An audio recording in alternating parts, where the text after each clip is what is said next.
মানুষের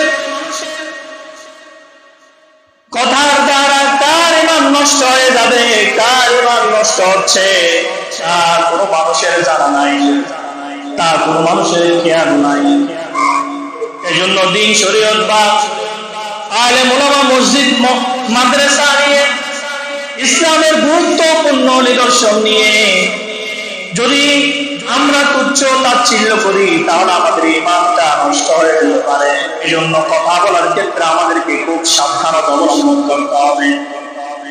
রাসূল করিম সাল্লাল্লাহু আলাইহি ওয়াসাল্লাম বলেছেন, ইয়াতি আলান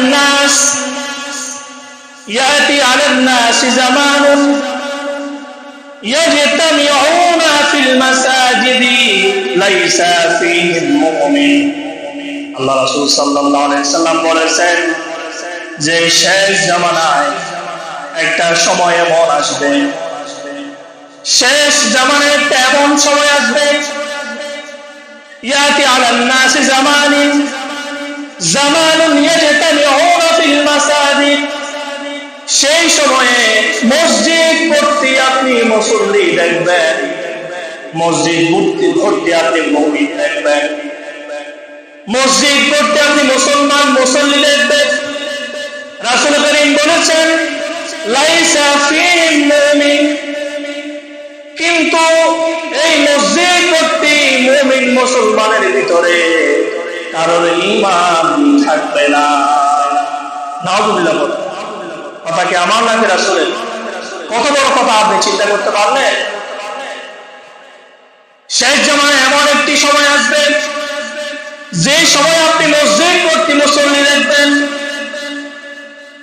মসজিদ ভর্তি আপনি মুসল্লি দেখবেন, কিন্তু কোন মুসলমানের ঈমানটা টিকে থাকবে না, বাকি থাকবে না, কোন মুসলমান থাকবে না।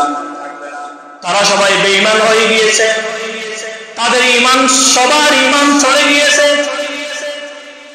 ইয়াতি আলান নাস জামানুন ইয়াজতামিউনা ফিল মাসাজিদি লাইসা ফীহিম মুমিন, যে শেষ জামানায় যে সময় আসবে মসজিদ ভর্তি মুসলমান, কিন্তু কোন মুসলমানের ঈমানটা টিকে থাকবে না। নাউযুবিল্লাহ বলেন।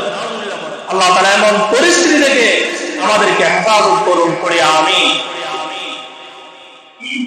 সম্মানিত ভাইয়েরা আমার,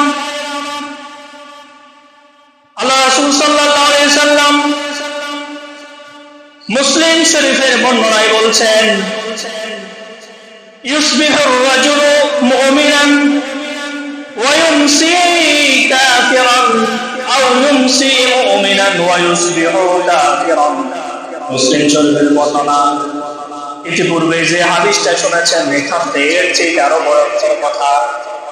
রাসূল আকরাম সাল্লাল্লাহু আলাইহি ওয়াসাল্লাম বলেছেন, ইউসবিহুর রাজুলু মুমিনান ওয়া ইউমসি কাফির, শেষ জামানায় এমন পরিস্থিতির সম্মুখীন মানুষ হবে, এমন পরিস্থিতি আসবে যে সময়ে আল্লাহ রাসূল বলেছেন, ইউসবিহুর রাজুলু মুমিনান ওয়া ইউমসি কাফিরান, মানুষ যদি সকালবেলা মুমিন থাকে সে বিকালবেলা কাফের হয়ে যাবে।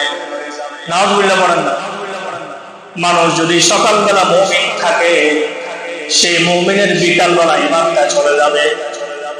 এরপরে বললেন, আও ইউমসি মুমিনান ওয়া ইউসবিহু কাফিরান, আর যদি মানুষ বিকালবেলা ঈমান নিয়ে ঘুমায়, ঈমান নিয়ে যায়, সকালবেলা তার ঈমানটা চলে সে কাফের হয়ে যাবে। সকালবেলা মুমিন তো বিকালবেলা কাফের, আপনি বিকেলে মুমিন আপনি সকালে কাফের। এই কথা ওজনগুলো আপনি মাপেন, দুনিয়াদারি এত সহজ না ভাই। দুনিয়া কাটানো এত সহজ নয়। ঈমান নিয়ে টিকে থাকা শেষ জামানায় আপনি হাতের তালুর মধ্যে আগুনের কয়লা নিয়ে টিকে থাকা যেমন কঠিন, তার চাইতেও মহা কঠিন হবে মুসলমান তার ঈমান নিয়ে টিকে থাকা। আল্লাহ তাআলা আমাদের সবাইকে হেফাজত করুন, আমিন করেন।